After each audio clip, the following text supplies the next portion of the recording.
बिस्मिल्लाहिर्रहमानिर्रहीम। अस्सलाम वालेकुम नाज़रीन मोहतरम, आप देख रहे हैं आज तक न्यूज़। इससे पहले आप इस कहानी की 36 किस्सा सुन चुके हैं और अब किस नंबर 37 मुलाहिज़ा फरमाएं। चौथे रोज़ शक्ति से फ़ोन पर मिलने वाली खबर बड़ी धमाका खेज थी। पुलिस ने पंडित श्यामलाल को शहर से 15 कोस दूर पहाड़ियों में एक जैन मंदिर से गिरफ्तार कर लिया था। पहले तो वो पुलिस को कुछ बताने को तैयार नहीं था, लेकिन जब उसे मंदिर के तहखाने में मिलने वाली लाशों के हवाले से कत्ल के केस में फंसाने की धमकी दी गई तो उसने सब कुछ बक दिया। पंडित श्यामलाल के कहने के मुताबिक चंद रोज पहले विशंबर नाग ठाकरे और उसके साथियों को मंदिर में लेकर आया था।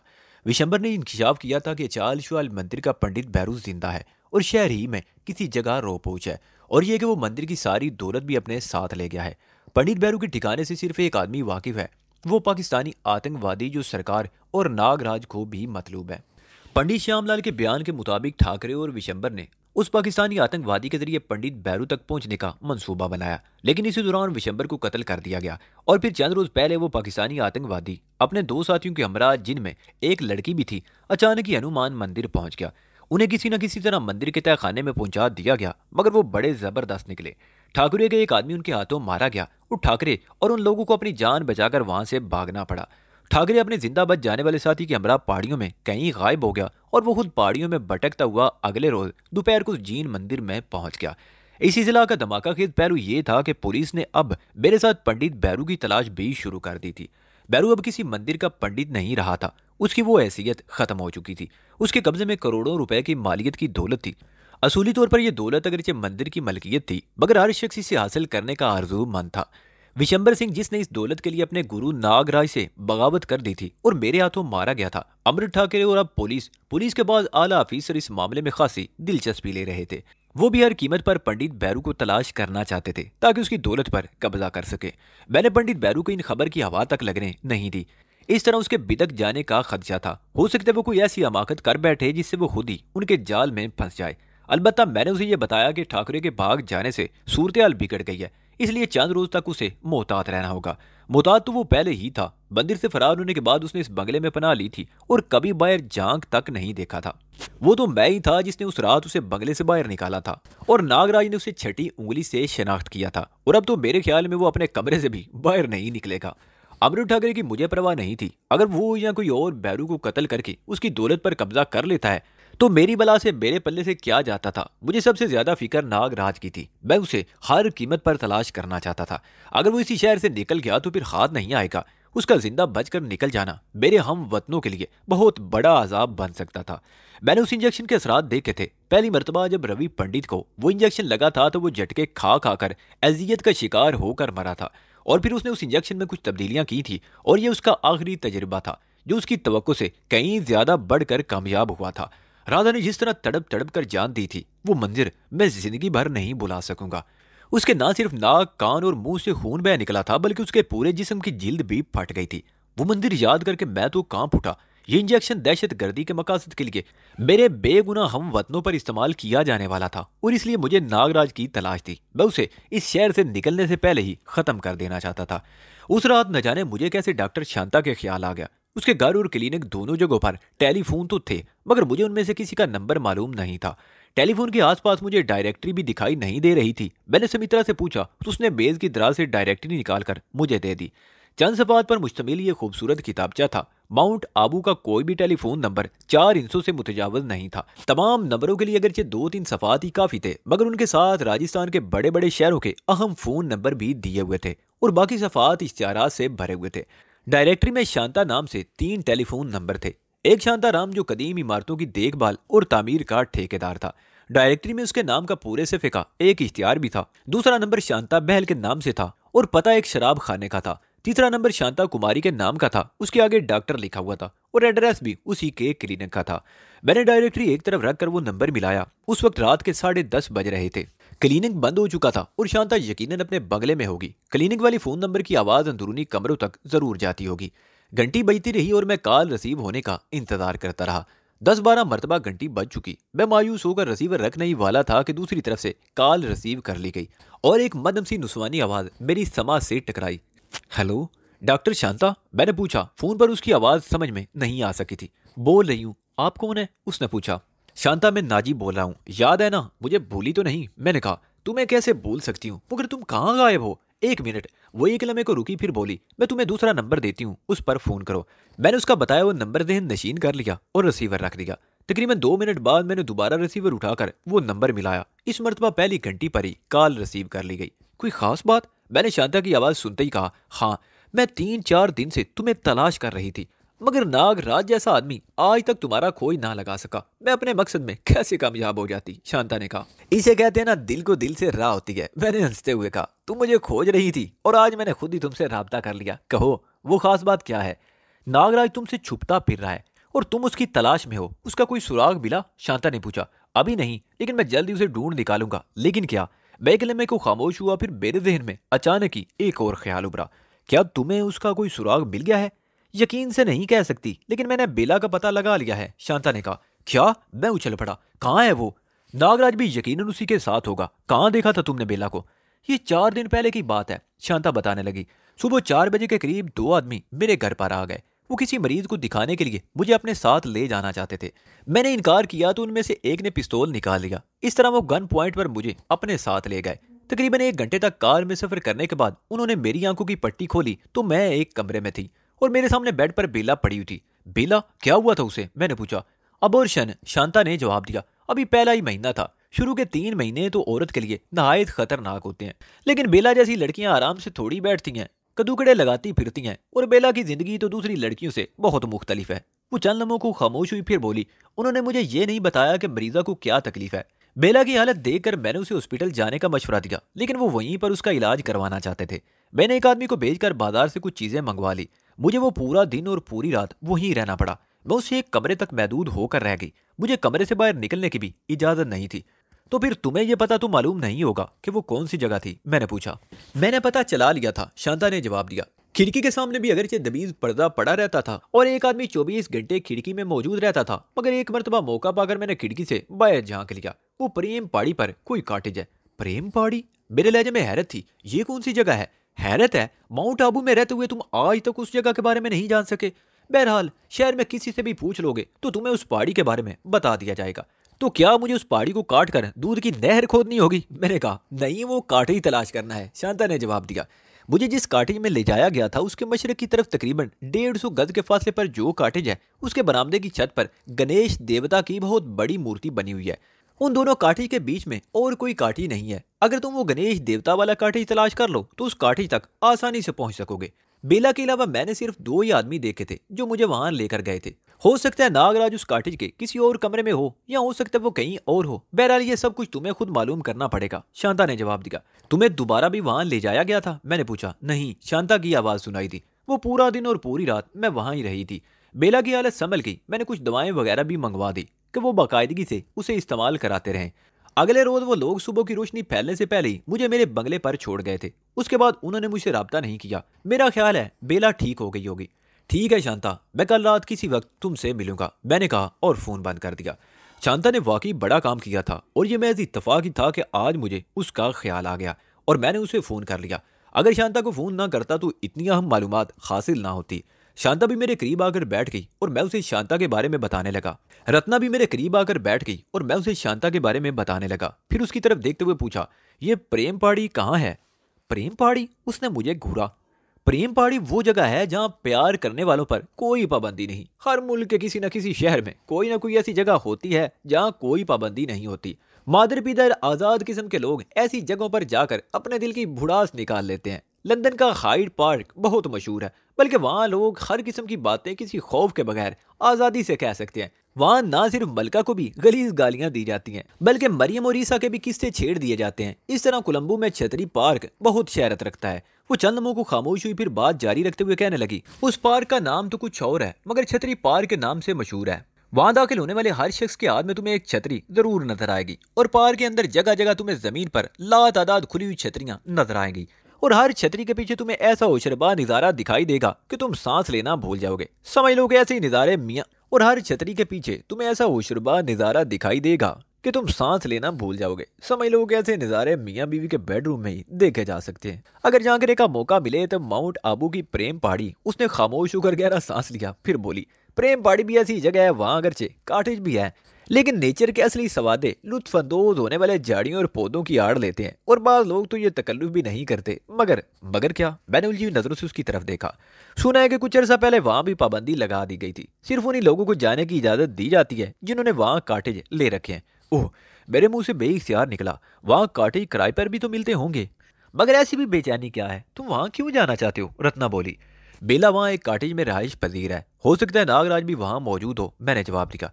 दरअसल पिछले सालों वहां पे दर पे कत्ल की चंद वारदातें हो गई हैं, उसके बाद ही वहां पाबंदी लगा दी गई। कुछ अर्सा तो तमाम कॉटेज भी वैरान रहे, लेकिन फिर कॉटेज पर से पाबंदी उठा ली गई। किसी बुराई पर पाबंदी लगा देने का मतलब ये नहीं होता कि वो बुराई वाकई ही खत्म हो गई है, बल्कि उसे चोरी छप्पे कुछ और फरोग मिलता है। प्रेम पहाड़ी की सूरत हाल भी कुछ ऐसी है। इंडियन टूरिज्म का मुकामी दफ्तर प्रेम पहाड़ी के लिए पास जारी करता है और गोश्त खिलाकर तो कोई भी काम करवाया जा सकता है। गुड आइडिया, मैंने मुस्कुरा कर कहा। ऐसा ही करना पड़ेगा। मेरे ज़हन में शक्ति का ख्याल उभर आया। मेरे ख्याल में वो कोई ऐसा बंदोबस्त कर सकता है कि हमें प्रेम पहाड़ी पर जाने में कोई दुश्वारी पेश ना आए। मैंने दीवार पर लगी हुई घड़ी की तरफ देखा। 11:30 बज रहे थे। इस वक्त शक्ति को तलाश करना मुश्किल था। वो न जाने कहाँ होगा। बैरू को मैंने 2 दिन से नहीं देखा था। वो अपने कमरे में बंद होकर रह गया था। शराब और समित्रा कमरे में ही वो चीजें उसकी रफीक थी। अलबत्ता समित्रा को जब भी मौका मिलता वो कमरे से बाहर आ जाती। मेरी और रत्ना की सेवा की जिम्मेदारी भी वो बखूबी निभा रही थी। उस रात में 1 बजे के करीब सोने के लिए अपने कमरे में चला गया और इत्तेफाक से मुझे फौरन ही नींद आ गई। शक्ति ने न सिर्फ इंडियन टूरिज्म के दफ्तर से प्रेम पहाड़ी का पास हासिल कर लिया था, बल्कि उसने वहां एक कॉटेज भी ले लिया था। वो गाड़ी भी किराए की थी जिस पर हम इस वक्त सफर कर रहे थे। उस कार का बंदोबस्त भी शक्ति ही ने किया था। शक्ति ड्राइविंग कर रहा था और मैं पैसेंजर सीट पर था। पिछली सीट पर मधु और रत्ना बैठी हुई थी और उन दोनों ने जीन्स और टी शर्ट्स पहन रखी थी। यूं तो वो दोनों हसीन थी, मगर अपने आप को हसीन तर बनाने में उन्होंने कोई कसर नहीं छोड़ी थी। शहर के मशरक में तकरीबन 1 घंटा सफर करने के बाद शक्ति ने कार एक तंग से पहाड़ी रास्ते पर मोड़ ली। तकरीबन 1 मील आगे प्रेम पहाड़ी थी। उस पहाड़ी पर सब्जा कुछ ज्यादा ही था। रंग बिरंगे फूलों से लदी हुई झाड़ियां, दबीज घास और गुंजान दरख्त। पहाड़ी के रास्ते पर सिर्फ एक मुख्तसर सी चौकी थी जहां सिर्फ 2 पुलिस कांस्टेबल तैनात थे। शक्ति ने टूरिज्म ऑफिस की इजाजत नामे के पास 50 का एक नोट भी कांस्टेबल की तरफ बढ़ा दिया। उस वक्त सूरज गुरूब होने में सिर्फ 1 घंटा बाकी था। पहाड़ी पर कई रास्ते थे। शक्ति मुख्तलिफ रास्तों पर कार दौड़ाता रहा। यह पहाड़ी 3-4 मील के रकबे पर फैली हुई थी। कॉटेज एक दूसरे से बहुत दूर थे। शक्ति हर काठी से करीब से गुजरते हुए कार की रफ्तार कम कर लेता और हम सब काठी की तरफ देखने लगते। लेकिन किसी काठी के बरामदे की छत पर गणेश देवता की मूर्ति नजर नहीं आई। एक जगह शक्ति ने कार रोक ली और हम सब उस काठी की तरफ देखने लगे जो सड़क से बहुत हटकर ऊंची जगह पर बना हुआ था। और मगर भी पहाड़ी के पीछे गुरूब होते हुए सूरज की अलविदाई किरणें उस काठी पर पड़ रही थी और काठी के बरामदे की छत पर गणेश देवता की बहुत बड़ी मूर्ति रुखसत होती हुई जर्द धूप में चमक रही थी। मैंने गर्दन घुमाकर उस काठी की सेध में मगरिब की तरफ देखा। वहां से 150 गज दूर एक पहाड़ी पर वो काठी नजर आ रहा था जिसकी हमें तलाश थी। सुर्ख खपरेल की छत वाले उस कॉटेज के एक कमरे की खिड़की भी इसी तरफ से नजर आ रही थी और गालबन ये वही खिड़की थी जहां से शांता ने गणेश देवता की मूर्ति वाले ये कॉटेज देखा था। हमारा अपना कॉटेज वहां से 20 मील के फासले पर था। 2 कमरों का फ्रंटेड कॉटेज था। हम लोग खाने पीने का सामान साथ लेकर आए थे जो कार से निकालकर किचन में पहुंचा दिया गया और मधु इलेक्ट्रिक हीटर पर चाय तैयार करने लगी। हम तकरीबन 10 बजे के करीब अपने कॉटेज से निकले, वहीं कार छोड़ दी। मेरे पास कैराकोफ राइफल थी जबकि उन तीनों के पास पिस्तौल थे। गणेश देवता की मूर्ति वाले कॉटेज से हम उस पहाड़ी की तरफ मुड़ गए। वो कॉटेज गालबन 3-4 कमरों पर मुश्तमिल था। हमारी तरफ कम से कम 2 खिड़कियों में रोशनी नजर आ रही थी। बाईं तरफ भी किसी खिड़की से रोशनी झलक रही थी। हम बहुत मोहतात होकर उस पहाड़ी पर चढ़ने लगे। ऊपर जाकर हम एक जगह रुक गए और फिर 2 टोलियों में बट गए। मधु मेरे साथ थी और रत्ना शक्ति के साथ। वो लोग काठी के बाईं तरफ चले गए और हम दाईं तरफ मुड़ गए। काठी के करीब पहुंचकर मैंने खिड़कियों से अंदर झांकने की कोशिश की, मगर अंदर की तरफ दबीज पर्दे पड़े हुए थे। एक कमरे से कुछ आवाजें तो सुनाई दे रही थी मगर कोई दिखाई नहीं दे रहा था। मैं मधु को इशारा करता हुआ काठी की दीवार के साथ मुड़ गया। मैं कुछ और आगे बढ़ना चाहता था, लेकिन उसी लम्हे अकब से एक गुर्राती हुई आवाज सुनाई दी। तुम दोनों अपनी जगह से हरकत नहीं करोगे, हाथ ऊपर उठा लो। यह आवाज मेरे लिए बम के धमाके से कम साबित नहीं हुई थी। मुझे समझने में देर न लगी कि हमें इस काठी की तरफ आते हुए देख लिया गया था और वो लोग हमारे इस्तकबाल के लिए तैयार थे। हथियार फेंक दो और हाथ ऊपर उठा लो। वो गुर्राहट दोबारा सुनाई दी। अब अगर एक लम्हे की भी ताखीर हुई तो फायर खोल दूंगा। मैंने आवाज से अपने अकब में उस शख्स की सिमत और फासले का अंदाजा लगा लिया और दूसरे ही लम्हे बड़ी तेजी से नीचे गिरकर लोड लगाते हुए फायर खोल दिया। उस शख्स ने भी फायर खोल दिया था। उसके पास भी ऑटोमेटिक राइफल थी। उसकी चलाई हुई गोलियां मेरे ऊपर से होती हुई काठी की दीवार में पेवस्त हो गई, जबकि मेरी राइफल से निकली हुई चंद गोलियों ने उसे ढेर कर दिया। फायरिंग की आवाज़ के साथ ही उसके चीखने की आवाज़ भी सन्नाटे में गूंजी थी। उसके साथ ही मुझे मधु की चीख भी सुनाई थी। मैं उठकर उसकी तरफ लपका। फायरिंग शुरू होते ही उसने भी एक तरफ छलांग लगा दी थी और उसका पैर पट गया। वो चीखती हुई ढुलान पर लुढ़क गई। मैंने दौड़कर उसे पकड़ लिया। उस तरफ भागो। मैं उसे पकड़कर एक तरफ दौड़ने लगा। दूसरी तरफ से भी फायरिंग शुरू हो गई। मधु की टांग पर चोट लगी और उसे दौड़ने में दुश्वारी पेश आ रही थी। उसका पिस्तौल भी कहीं गिर गया। वो एक जगह फिर ठोकर खाकर गिरी। मैं भी लड़खड़ा गया। वो उस शख्स की लाश थी जो मेरी गोलियों से मरा था। उसकी राइफल भी करीब ही पड़ी हुई थी। मैंने वो राइफल उठाकर मधु के हाथ में थमाई। उसके साथ ही मैंने मधु को धक्का देते हुए एक तरफ छलांग लगा दी। अगर एक लम्हे की भी ताखीर हो जाती तो दर्जनों गोलियां हम दोनों को छिलनी कर देती। मैंने संभलते ही फायर खोल दिया। मधु भी अब संभल चुकी थी और वो भी राइफल से फायर कर रही थी। काठी की दूसरी तरफ से भी फायरिंग की आवाजें सुनाई दे रही थी, लेकिन चंद मिनट बाद ही फायरिंग का जोर टूट गया। फिर मुख्तलिफ सिमतों से दौड़ते हुए कदमों की आवाजें सुनाई देने लगी और फिर सन्नाटा छा गया। मैं अपनी जगह पर दुबका रहा। 2 मिनट गुजर गए और फिर काठी के सामने के रुख से शक्ति की आवाज सुनाई दी। गुरु, गुरु, कहाँ हो तुम? मैं यहाँ हूँ, मैंने जवाब दिया और मधु का हाथ पकड़कर उठ गया। शक्ति बरामदे में खड़ा था और रत्ना दरवाजे में। उसका रुख अंदर की तरफ था और उसने पिस्तौल तान रखा था। भाग गए साले डरपोक, शक्ति बोला। अंदर कौन है? मैंने बरामदे की तरफ बढ़ते हुए पूछा। एक दिलचस्प चीज देखोगे तो मुंह में पानी भरा आएगा, शक्ति ने जवाब दिया। शक्ति को मैंने ये नहीं बताया था कि हम बेला के चक्कर में यहाँ आए थे और मेरा ख्याल था कि वो बेला ही होगी जिसे देखकर शक्ति खुश हो रहा था। लेकिन दरवाजे में कदम रखते ही मैं ठिठक गया और उसके साथ ही मेरे ऊँटों पर बेइख्तियार खफीफ सी मुस्कुराहट आ गई।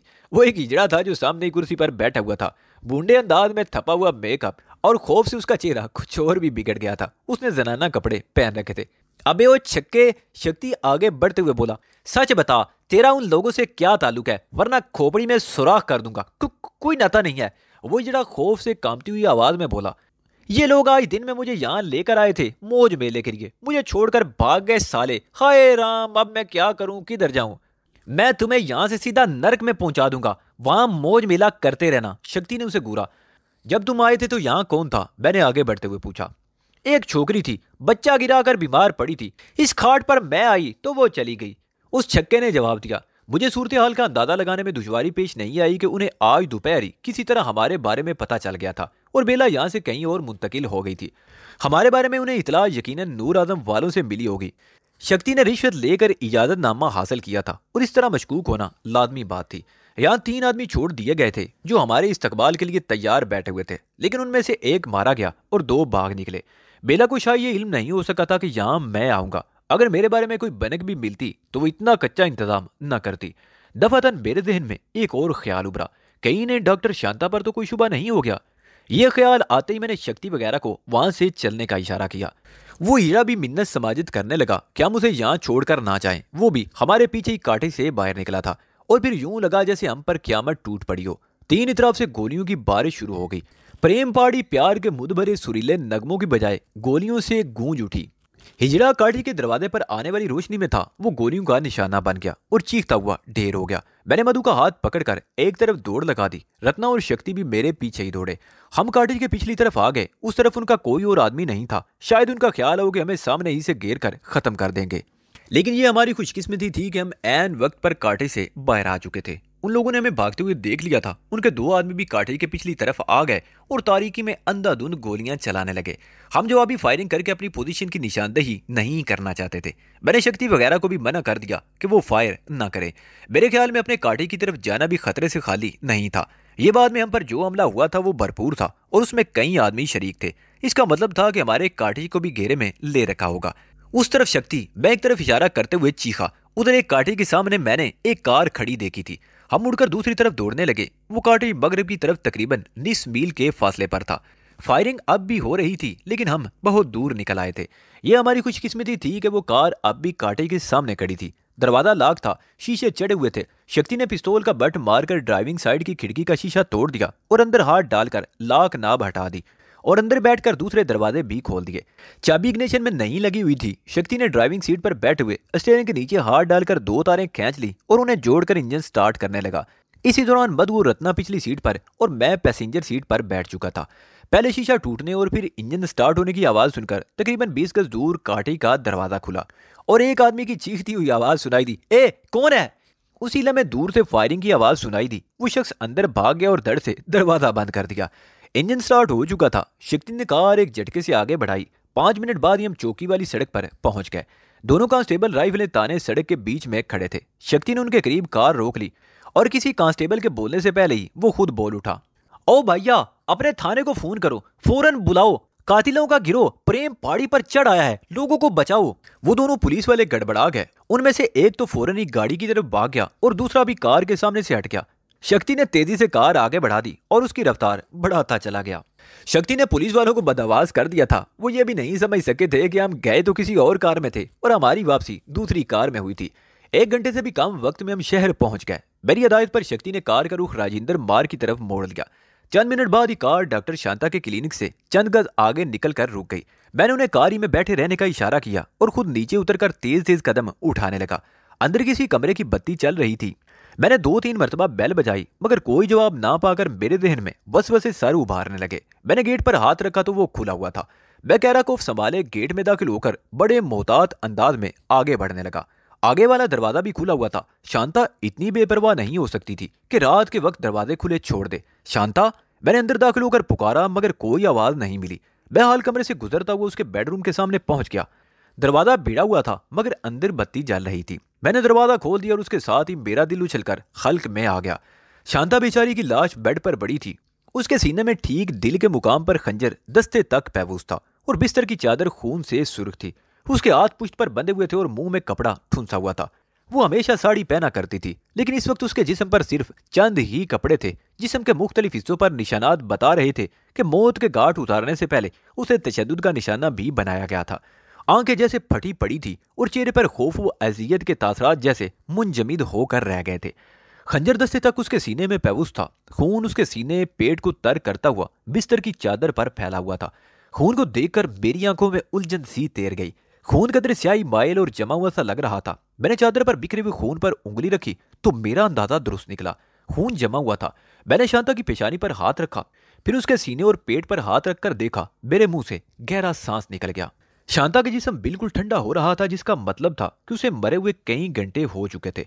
1-आध घंटे की बात होती तो लाश इस तरह बर्फ जैसी ठंडी ना होती। अब बात मेरी समझ में आ गई थी। बेला उसके साथियों को गालिबन शांता पर किसी किस्म का शुबा हो गया था और उन्होंने आज ही में किसी वक्त यहाँ आकर शांता को दबोच लिया था और उस पर तशद्दुद करके मेरे बारे में पूछा गया था और मुंह में कपड़ा इसलिए ठोंस दिया गया था कि वो शोर ना मचा सके। उसने गालिबन अपने दिफा में हाथ चलाने की कोशिश की होगी, जिस पर उसके हाथ पुश्त पर बांध दिए गए। शांता की हालत बता रही थी कि उसने आसानी से जबान नहीं खोली होगी। बहुत ज्यादा तशद्दुद के बाद जब उसकी कुव्वत बर्दाश्त जवाब दे गई तो उसने मेरे बारे में कुछ बताया होगा और उन्होंने बेला को उस कांटे से हटा दिया। उन्हें तवक्को रही होगी कि मैं आज ही कुछ न कुछ जरूर करूंगा। मेरा मजाक उड़ाने के लिए उन्होंने बेला की जगह एक हिजड़े को रख छोड़ा था, लेकिन वो खुद ही मजाक का निशाना बन गए। ना सिर्फ वो हिजड़ा अपनी जान से हाथ धो बैठा बल्कि वो भी मेरा कुछ ना बिगाड़ सके। मैं चंद लम्हों तक शांता की लाश को देखता रहा, फिर झुककर उसके सीने में महफूज खंजर की तरफ हाथ बढ़ाया ही था कि साइड टेबल पर रखे हुए टेलीफोन की घंटी बज उठी। मैं उछल पड़ा। फोन की घंटी मेरे लिए बम धमाके से कम साबित नहीं हुई थी। मेरे दिल की धड़कन एकदम तेज हो गई। मैं हैरान नजरों से फोन की तरफ देखने लगा। घंटी 2 मरतबा बज चुकी थी। तीसरी मरतबा घंटी बजने के बाद मैंने रिसीवर उठाकर कान से लगाया और माउथ पेस में कुछ बोलने की बजाय दूसरी तरफ से किसी के बोलने का इंतजार करने लगा। मुझे ज्यादा देर इंतजार नहीं करना पड़ा। चंद सेकंड बाद एक नुस्वानी आवाज मेरी समाज से टकराई। खामोश रहे, अगर तुम अपनी शनाख्त नहीं छुपा सकोगे नाजी। मुझे यकीन था तुम प्रेम पहाड़ी से फरार होने के बाद सीधे यहीं आओगे। मेरे मुंह से गहरा सांस निकल गया। वो बेला थी। तुम बहुत बुरा कर रही हो बेला, मैंने जवाब दिया। बेगुनाहों को मौत के घाट उतार कर तुम्हें क्या मिला? खबारी, जिल्लत, रुसवाई। ये लोग बेगुनाह नहीं हैं, बेला ने जवाब दिया। इन्हीं लोगों की वजह से हमें इतना नुकसान उठाना पड़ा। अगर इस जैसे लोग तुम्हारा साथ ना देते तो बहुत पहले तुम्हारा किस्सा खत्म हो चुका होता। और फिर शांता पर तो मुझे बहुत पहले ही शुबा हो जाना चाहिए था, मगर शायद मैं भूल गई कि डॉक्टर शांता अलका अग्निहोत्री की दोस्त थी और तुम तवील अरसे तक अलका के पास पनाह लिए रहे थे। अगर तुम्हारे गुरु और उसके चेलों ने उन लोगों के साथ अच्छा सलूक किया होता तो मुझे कहीं पनाह ना मिलती और मेरा किस्सा अब तक वाकई खत्म हो चुका होता। क्या हैरत की बात नहीं कि यहाँ के लोग अपने देश के दुश्मन को तो पनाह दे रहे हैं, उसके लिए अपना जीवन तक भेंट कर रहे हैं, लेकिन तुम लोगों को कहीं पनाह नहीं मिल रही। तुम लोग जो इस देश के सेवक होने के दावेदार हो, अपने ही देश में, अपने शहर में, अपने ही लोगों से छुपते फिर रहे हो। ये सब तुम्हारी शख्सियत का कमाल है, बेला ने कहा। इसमें शुबा नहीं कि तुम बेपनाह पुरकशिश और सायराना शख्सियत के मालिक हो। खवातीन तो तुम्हें एक नजर देखते ही अपने आप को भूल जाती हैं। मुझ जैसी औरत भी अपने आप को तुम्हारे शहर से ना बचा सकी, और मैं अब भी एतराफ करती हूँ कि तुम जैसा जवान रोना मेरी नजरों से नहीं गुजरा। ये तो तुम्हारी शख्सियत का कमाल है कि तुमने अपने इर्द गिर्द हसीन और जवान औरतों का मीना बाजार लगा रखा है। अगर तुम्हें कहीं टिक कर बैठने का मौका मिलता तो राजा इंदर बन चुके होते और मैं भी तुम्हारे दरबार की दासियों में शामिल होती। क्या वाकई तुम ये बात संजीदगी से कर रही हो? मैंने कहा, अगर ऐसी बात है तो मेरे पास आ जाओ, मैं तुम्हें पाकिस्तान ले चलूंगा, जहां हम ठाठ से जिंदगी गुजारेंगे। अब तुम पाकिस्तान का ख्याल तो जहन से निकाल दो, बेला ने कहा। तुम्हारा खात्मा इस जमीन में होगा जहां तुम खड़े हो। अब तक की सूरत हाल तो यही बताती है कि अंतिम संस्कार मेरा नहीं तुम लोगों का होने वाला है। बहरहाल मैं तुम्हारी तबीयत के बारे में पूछना तो भूल ही गया। बोझ से निजात पाकर अब तो तुम अपने आप को बहुत हल्का फुल्का महसूस कर रही हो। वैसे दुनिया में आने से पहले उस मर जाने वाले बच्चे का बाप कौन था? होगा कोई हरामी, मगर वो तुम नहीं हो सके, बेला ने जवाब दिया और चंद लम्हों की खामोशी के बाद बोली, वैसे मैं तुम्हें एक मौका और दे रही हूँ, बल्कि ये कहूँ कि ये पेशकश नागराज की तरफ से है। तुम्हारी बात सुन लेने में कोई हर्ज तो नहीं? मैंने कहा। पंडित भैरू सिंह की आजकल फिर तुमसे गाड़ी छीन रही है, बेला ने जवाब दिया। इस वक्त तुम वाहिद शख्स हो जो ये जानता है कि भैरू कहाँ है। तुम अगर चाहो तो उसकी सारी दौलत लेकर यहाँ से जा सकते हो। तुम्हें उस दौलत समेत बाहिफाजत सरहद पार पहुंचाने की जिम्मेदारी भी ली जा सकती है। ये नागराज की तरफ से तुम्हारी जान बख्शने की आखिरी पेशकश है। नागराज वाकई बहुत चालाक आदमी है, मैंने कहा। वो मुझे वो दौलत ले जाने की पेशकश कर रहा है जिस पर सिरे से उसका कोई हक ही नहीं। वैसे मैं अपने वफादारों को धोखा नहीं देता, उनसे तो अभी मुझे बहुत से काम लेने हैं। नागराज जैसे जहरीले नाग का सर कुचलना है। तुम्हारा ये सपना कभी पूरा नहीं होगा, बहुत जल्द पूरा होगा, मैंने कहा। तुमने देख लिया कि मैं किस तरह तुम लोगों के पीछे हूँ। तुम लोगों को कहीं टिकने का मौका नहीं मिल रहा। ज्यादा से ज्यादा 2-3 दिन, उसके बाद नागराज का किस्सा खत्म हो जाएगा और तुम्हें तो मैं अपने साथ लेकर जाऊंगा। वैसे तुम मुझे पसंद आ गई हो। मुझे किसी ऐसी लड़की की जरूरत है जो मेरे साथ मिलकर जराइम की दुनिया में एक नई तारीख रकम कर सके। ओह, बेला जैसे चौंकी। तो फिर यहाँ हमारे साथ क्यों नहीं मिल जाते? नागराज तुम्हें जराइम की दुनिया का शहनशाह बना देगा। मैं शिकार मरा हुआ नहीं खाता, मार कर खाता हूँ, मैंने जवाब दिया। वैसे इस वक्त मेरे दिन में एक और ख्याल आ रहा है। कहीं ऐसा तो नहीं कि तुम मुझे बातों में लगाकर वक्त गुजारना चाहती हो ताकि तुम्हारे आदमी यहाँ पहुंचकर मुझे घेर सके? मेरे आदमी अगर इतने सियाने होते तो तुम्हें इतनी मोहलत ना मिलती। बहरहाल नागराज की तरफ से मेरी पेशकश बरकरार है। अगर तुम्हारा जवाब हाँ हो तो पैलेस होटल के हेड वेटरेस नरेश को पैगाम दे देना, हम मुलाकात का बंदोबस्त कर लेंगे। उसके साथ ही दूसरी तरफ से सिलसिला मुनक़ते हो गया। मैंने भी रिसीवर रख दिया, एक नजर शांता की लाश की तरफ देखा और दरवाजे की तरफ बढ़ गया। मुझे डॉक्टर शांता की मौत का अफसोस हुआ था, मगर मैं उसके लिए कुछ नहीं कर सकता था। मैंने रिसीवर रख दिया, एक नजर शांता की लाश की तरफ देखा और दरवाजे की तरफ बढ़ गया। पंडित भैरू के आलीशान बंगले में रहकर मैं कुछ नहीं कर सकता था, इसलिए मैंने शहर के अंदरूनी इलाके में मुंतकिल होने का फैसला कर लिया। मैंने रत्ना के मकान की चाबी ले ली। किसी इमरजेंसी में मुझे उस मकान की जरूरत पड़ सकती थी। रत्ना को भी मैंने भैरू के बंगले पर ही छोड़ दिया। समित्रा मुझे गाड़ी में बिठाकर बंगले से तकरीबन 20 मील दूर एक मोड़ पर छोड़ गई, जहां से मैं एक ऑटो रिक्शे पर बैठकर सालार बाजार पहुंच गया। शाम का वक्त था, बाजार में रौनक थी। मैं कुछ देर इधर उधर टहलता रहा, फिर एक रेस्टोरेंट में बैठ गया। तकरीबन 15 मिनट बाद मैं चाय पीकर बाहर निकला। चाय तो एक बहाना ही था। दरअसल मुझे एक मशकूक आदमी नजर आ गया था, जिसके बारे में मेरा ख्याल था कि वो मेरी निगरानी कर रहा है, इसलिए मैं रेस्टोरेंट में बैठ गया। बाहर आकर मोहतात अंदाज में इधर उधर देखा, वो आदमी नजर नहीं आया। महज मेरा वहम था। बस स्टॉप के इलाके में बानूर से मुलाकात हो गई। उसे मालूम हुआ कि शक्ति भी आसपास ही कहीं मौजूद है। उसे तलाश करने में ज्यादा देर नहीं लगी। हम तीनों एक छोटे से रेस्टोरेंट में बैठ गए। पैलेस होटल का हेड वेटरस नरेश, मैंने शक्ति की तरफ देखते हुए कहा, मुझे उसकी जरूरत है, वो बेला या नागराज के बारे में कुछ बता सकता है। ठीक है गुरु, किस वक्त मिलना चाहते हो उससे? शक्ति ने कहा, आज रात। तुम उसे कब तक ला सकते हो? मैंने पूछा। 2-3 घंटे तो लग जाएंगे, शक्ति ने जवाब दिया। तुम्हारा इस तरह आजादी से घूमना फिरना ठीक नहीं है। तुम ऐसा करो, मेरी खोली में चलो, मधु वहां मौजूद होगी। मैं नरेश को काबू में करके तुम्हें इतला भेज दूंगा और तुम बताई हुई जगह पर आ जाना। ठीक है, मैं चलता हूँ। मैं उठकर रेस्टोरेंट से बाहर आ गया। शक्ति और बानूर वहीं बैठे रहे। मैं मुख्तलिफ इलाकों में घूमता हुआ उस तरफ निकल आया जहां एक खंडर नुमा इमारत में शक्ति ने खोली ले रखी थी। मैंने इस मरतबा भी अपने ताकुब का ख्याल रखा था। उस खंडर नुमा इमारत में बिजली नहीं थी। रात के 8 बजे थे और गहरा अंधेरा था। कंपाउंड के आखिरी सिरे पर एक जगह लालटेन की मदम सी रोशनी नजर आ रही थी, मगर मैं उस तरफ जाने की बजाय बाईं तरफ एक शिकस्ता दीवार के पीछे मुड़ गया। शक्ति की खोली उस तरफ थी। कमरे का दरवाजा अध भीड़ा था और अंदर से लालटेन की मदम रोशनी नजर आ रही थी। मैंने आगे बढ़कर मधु को आवाज देते हुए दरवाजा खोल दिया, मगर मधु कमरे में नहीं थी। मधु ने बावर्ची खाना उस कमरे में बना रखा था। उन दोनों कमरों के दरमियान वो कमरा था जिसकी छत सिरे से गायब थी। इन अधूरे कमरों में खिड़कियों और दरवाजों का तो सवाल ही पैदा नहीं होता था। मैं आधी छत वाले कमरे के सामने आ गया। मधु को आवाज देना ही चाहता था कि बाईं तरफ पानी गिरने की आवाज सुनकर चौंक गया।